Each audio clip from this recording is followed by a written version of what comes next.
On Tipperary Midwest Radio. Further introduction, we'll get straight into it, but right now to be joined by Michael. Michael, you're very welcome to the programme. Thanks very much, Joe. Michael, I suppose to a lot of dairy farmers out there, you certainly know, well, you need no real introduction, but your own background, Michael, has been, I suppose, steeped in dairy and history. Yeah, my family, it's from a beef background, Joe, but we'll say that I've been involved milking cows since 1975, and we'll say that in recent years have expanded a bit outside the country, particularly in the US and New Zealand. So certainly that obviously it gives us a great opportunity for us to maybe pickle your brain in terms of just where you see, I suppose, the global challenges that are coming at, I suppose, the imminent quota, which is about to leave us there come April time.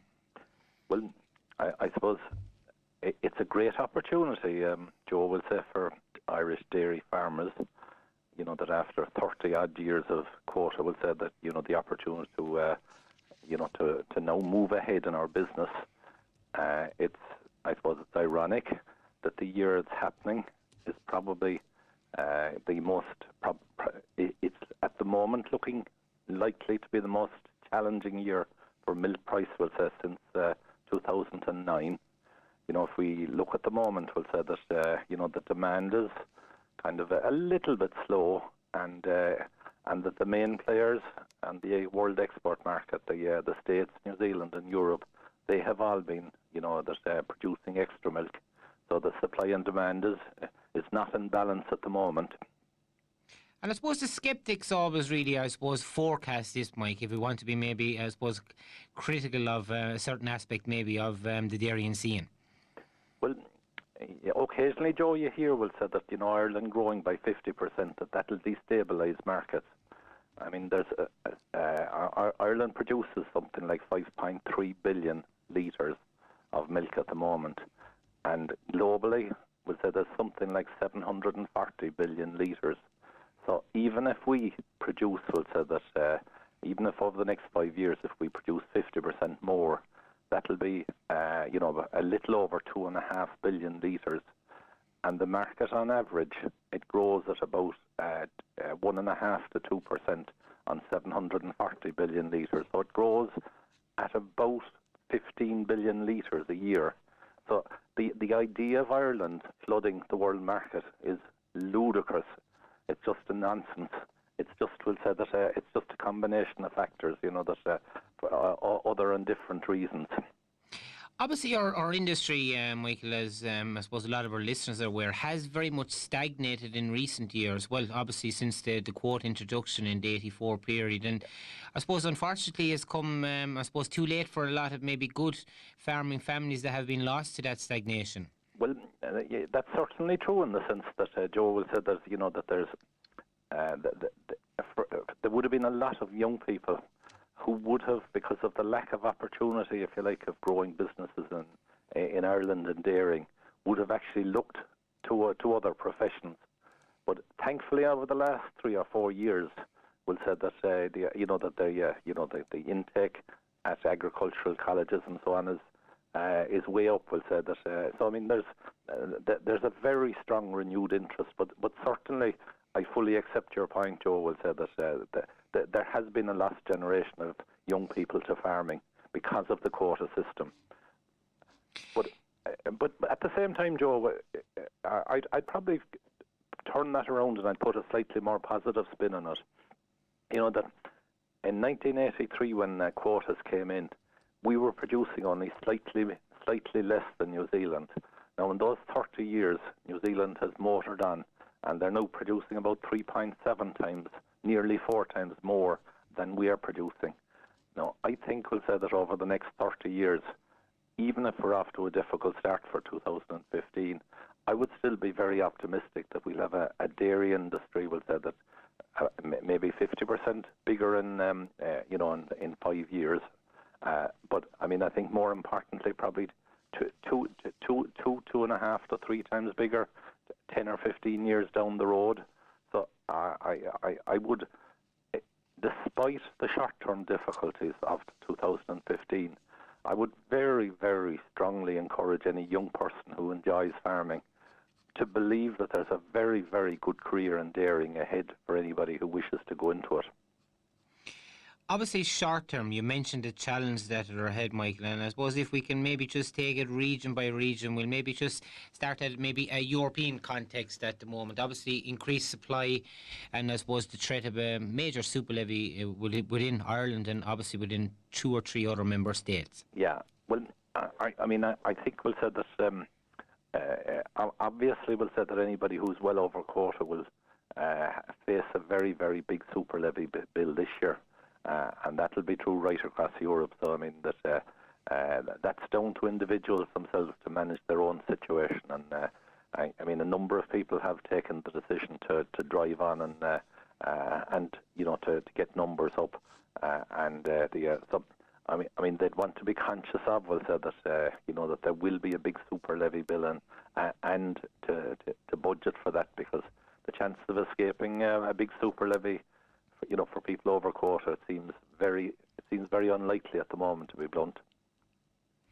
So certainly, and not alone, I suppose, is Ireland facing that scenario, but there's a number of other member states within Europe also. There are, and I mean it's probably, Joe will say that in some ways will say that you know it may be a very, very tough year for some for some of our colleagues. You know, in some of the other countries, you know, that if you think of, we'll say, the Danish dairy industry, you know, which is quite a significant player in the export market, the average borrowings of 19,000 euros per cow. The whole industry in total, in aggregate, is a negative equity. You know, they're you know, if you think we're going to have difficulties, just imagine what it's going to be like for them. You know, and the Dutch dairy industry, about 9,000 to 10,000 euros, between 9,000 and 10,000 euros per cow debt, will say that. You know, so thankfully we're starting off, we'll say, with a much better situation, and again, in terms of, we'll say that for people who are very, very good at maximising the value of grass, growing a lot of it, utilising a lot of it, of very high quality grass, we can produce milk, Joe, at a figure, we'll say, that is just way beyond anybody on the continent. So therein lies our, I suppose, opportunity really in terms of our cost base. Absolutely, and I mean it's something, we'll say, that in the Positive Farmers this year, we'll say that would be we're getting into that, Joe, in a very, very big way. We'll say that you know that. I'm covering the subject of why grass is important, and Con Hurley and myself have been working on a report on our comparative advantage in grassland for the last 9 months, and with the aid of Moore Park, we'll say we've some figures in terms of I think we'll be able to show at a precision that has never been there before exactly what to do, we'll say, to you know, to actually make money in a down year such as 2015. And believe it or not, even if prices are 26, 27 and 28, it is well possible to make money in those sort of situations, maximising your grass. And then moving on, we'll say that in terms of, I mean, one of the keys is growing a lot of grass. We've Stan Lawler, ex of Johnstone Castle, and Michael O'Donovan of Moore Park, telling us how to grow up to 18 tonnes of grass. And you know, both the best in their field, and Brendan Horn then is coming in terms of utilising it. You know, and in Clonakilty this year, we'll say that they will have utilised about 14 and a half to 15 tonnes of grass dry matter. And when you compare that, we'll say, with the average of the dairy industry at 7.5, you can see there's a huge potential in that area if we really realise just how much the value of grass, and realise, we'll say, the importance of growing a lot of grass, B, utilising it, and of high quality. So that'll be one of the main thrusts of what we're doing, of what we're talking about this year at the conference, Joe. And just in terms of, you mentioned the figure 7.5 would be the, I suppose, the average maybe on the dairy platform. Why aren't farmers able to achieve more, Michael? Like, there's, I suppose, often deemed maybe an excuse in terms of nitrates directive, but I suppose in recent months that has been totally dismissed. Yeah. Well, Joe, if I hit you with a figure, it's an interesting phenomenon that people are paying 250, 300 euros an acre, we'll say, for renting land, and sometimes it's not very good land, and yet 91% of dairy farming land in the country is actually deficient in at least one major nutrient, lime or phosphate or potash. So it actually, it's something as an industry we've kind of taken our eye off the ball a little bit. So and you can understand it in a way with quotas holding the industry back, but now that quotas are gone, and that we can fully stock up, we'll say, with dairy cows and so on, it absolutely doesn't make sense not to be availing, if you like, of the diamonds under our feet in terms of feeding the soil to grow the grass to feed the cows cheaply. And just going back, we'll say that for a minute to the conference, our keynote speaker this year is somebody, will say, Joe will say that we're absolutely delighted to have. He's a guy called Colin Glass from New Zealand. He's of Irish extraction. His dad will say that left Ireland almost 60 years ago. And Colin is he's managing the biggest grass-based dairy business in the world, and certainly by far the most successful. Started up in 2000 and is now milking on 76 farms, I think, in total. They're milking 46,000 cows plus all their own replacements and self-contained, and they're highly profitable. And now, Colin, we're delighted to have him because we'll say that he has, in 45 odd years of being in the dairy industry, he's the best that I personally have ever heard. And Pat Dillon, who was out in New Zealand on one of my study trips 2 years ago, agrees. Will say that Pat agrees with me that he's the best he has ever heard. But I think people should come along and listen to somebody like Colin Glass. When they started in 2000, milk prices were quite good. So, and then the next year, milk prices collapsed. They collapsed. They fell about 35%, and they made changes to their farm system in terms of really going low cost, really becoming very, very strongly grass-based, and very tight on costs. And they actually made a higher profit in that low-price year than they did in the year before. So, I mean, there are some huge lessons, we'll say, for people, we'll say, from Colin Glass. Now, people might be, they might say that as somebody who's managing 46,000 cows, is that relevant to an Irish farm family situation where, people are milking 50 or 100 or 200 cows? But if you think about it, if the technical principles and the business principles are resilient enough to do well at that level, think how much you can actually rely on them, in an Irish situation on a smaller scale. And for people who have grown their business absolutely like a rocket and done it, will say that, and they didn't have much equity at the start, and will say that they've multiplied their equity, their wealth, by more than 12 times in that period. So this literally is the number one grass-based dairy operation in the world. We have the boss here, and we'll say that he'll be talking on three different topics. One, how to actually, if you take over a farm, how to quickly turn it into a cash firing machine, that's highly profitable very quickly. Secondly, he's talking about, the various risks that they see in dairy farming and how to go about managing those risks. And the third area that he's covering is managing and motivating people. And that will say that that's an area, Joe, will say that managing and motivating people is, for family farms that haven't employed people up to now, it'll be quite a challenge, to taking on staff, will say, as they grow their farms. And as well as Colin Glass, we've Dr. Nullig Heffernan speaking as well. Nullig actually is She's a native of South Tip, we'll say that, off a dairy farm in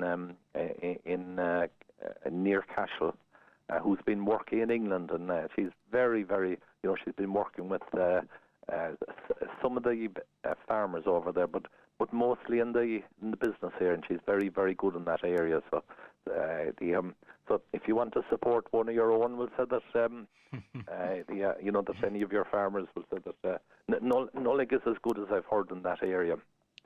Certainly, Mike. We must just take a break, Mike. When we come back from the break there, we might just focus in a small little bit more on New Zealand and maybe just on your keynote speaker there, Colin Glass. So we'll back just, as we were mentioned there before we went for a break there, you're obviously, Colin Glass is your keynote speaker, and obviously labour, you mentioned labour, and I suppose people management skills, it's going to be crucial going forward. It is, Joe, will say, because the managing people will say that if you want to grow a business, if you're not managing people well, will say that it won't work.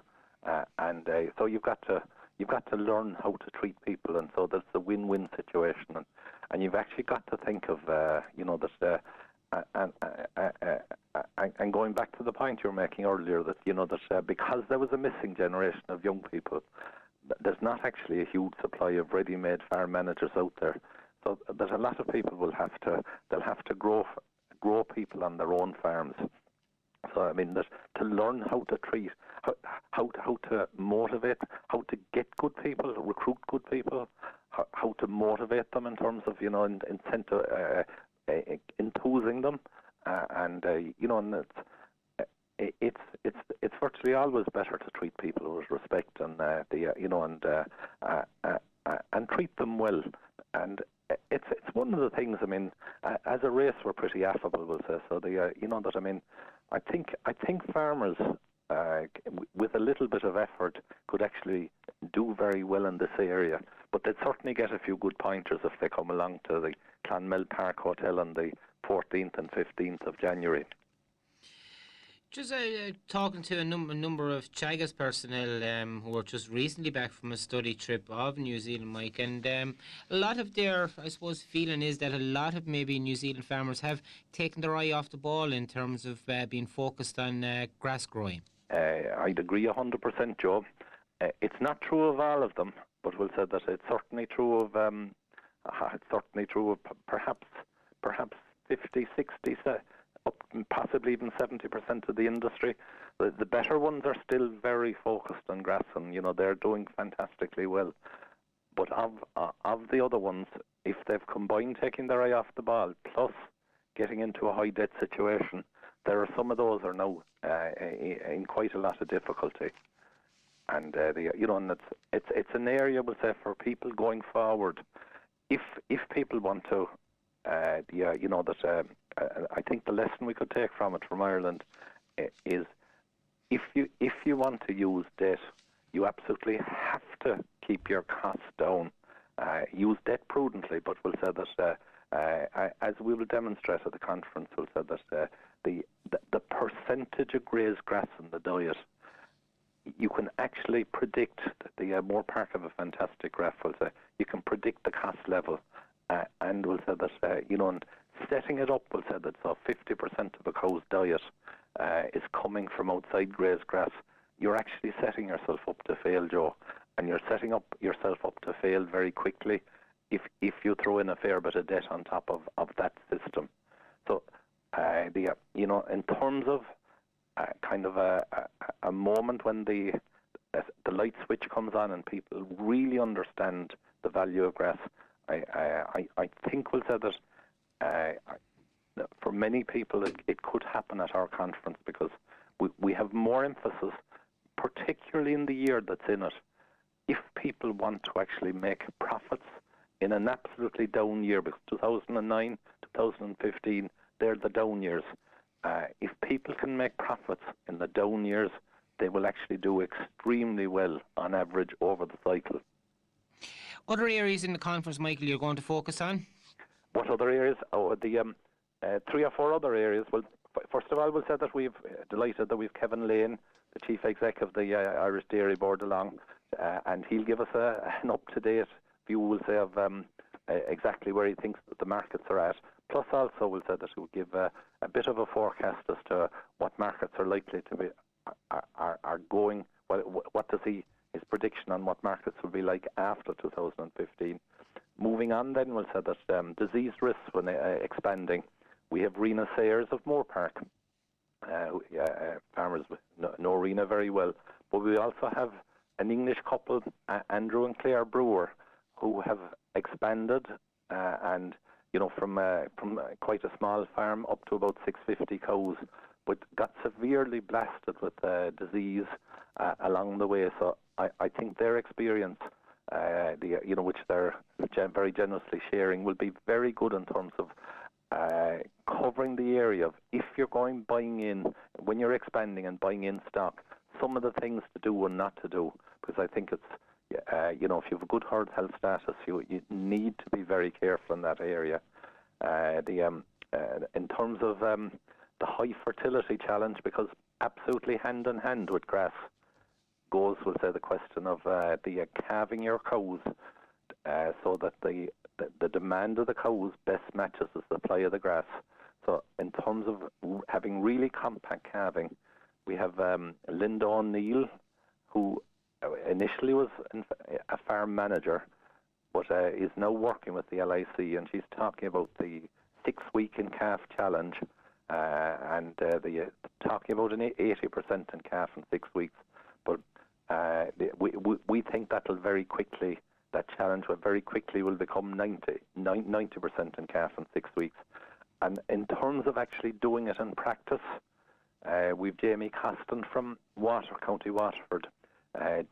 Jamie, with the clarity of thinking of the international race walker, the actually Olympic race walker that he was, analysed their performance in fertility 3 or 4 years ago and wasn't very happy with it. So he put a plan in place, and the results, the improvement has been dramatic. So Jamie will outline exactly to us what he did and why, and it'll be a blueprint anybody can follow. Farmers always love to hear the practical stories of farmers who've actually expanded. So we've Pat O'Brien from West Cork, who, despite the quota, has shown great initiative in terms of going from 60 cows up to 230 cows.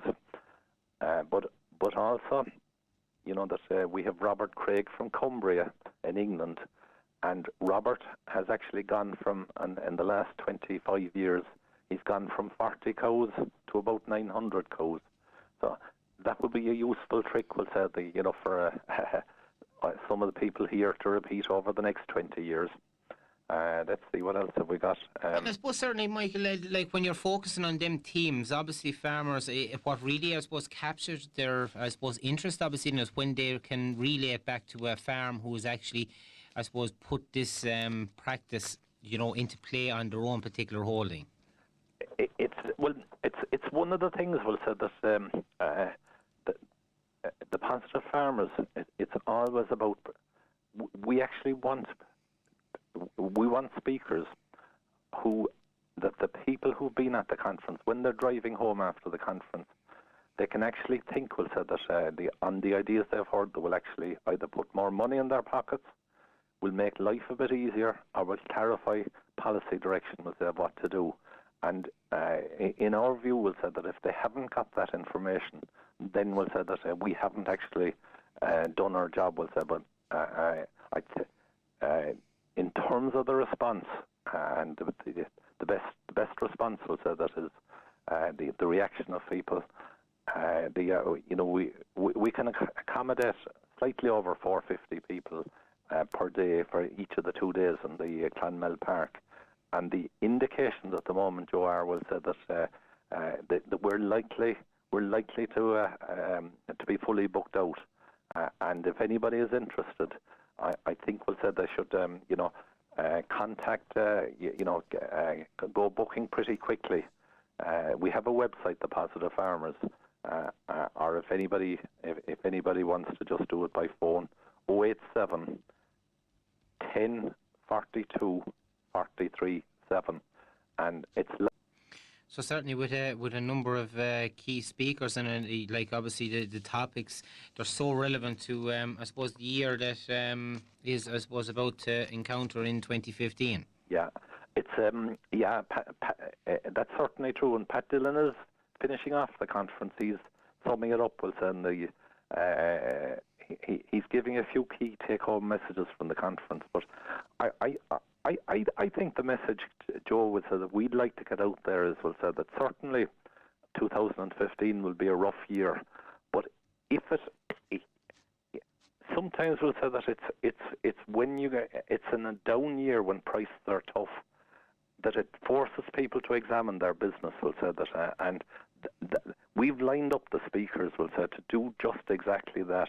So I think farmers, any farmer who goes there, I think we'll say that there will be life-changing benefits from the conference. Moo!